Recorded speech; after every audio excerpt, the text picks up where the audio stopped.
ఈ సంవత్సర కాలంలో ఈ 14 నెలల కాలంలో ఎవరి కోసం ఈ ప్రభుత్వం పనిచేస్తుంది అంటే మీ జిల్లా మంత్రుల గురించి అయితే నేను చెప్పాల్సిన పని లేదు.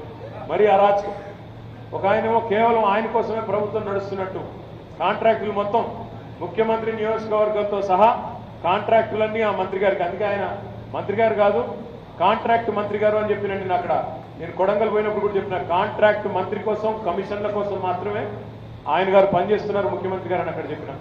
ఇక డిప్యూటీ సీఎం గారికి నేను చెప్పాల్సిన పని లేదు, వాళ్ళ పార్టీ ఎమ్మెల్యేలు చెప్తున్నారు 30% కమిషన్లు 10% కమిషన్లు.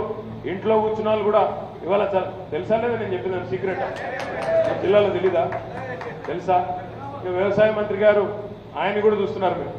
వ్యవసాయ మంత్రి గారు ఒకటి చెప్తాడు, సీఎం గారు ఇంకొకటి చెప్తాడు. వ్యవసాయ మంత్రి గారు రుణమాఫీ ఇంకా కాలేదు అంటాడు, సీఎం గారు అయిపోయింది అంటాడు. ఇట్లా ఒక రకంగా అసలు మంత్రులకు ఒకరికొకరు శృతి లేకుండా ఇవాళ అధోగతి పాలైపోయింది రాష్ట్రం అనే భావనలో అందరూ కూడా ఉన్నారు.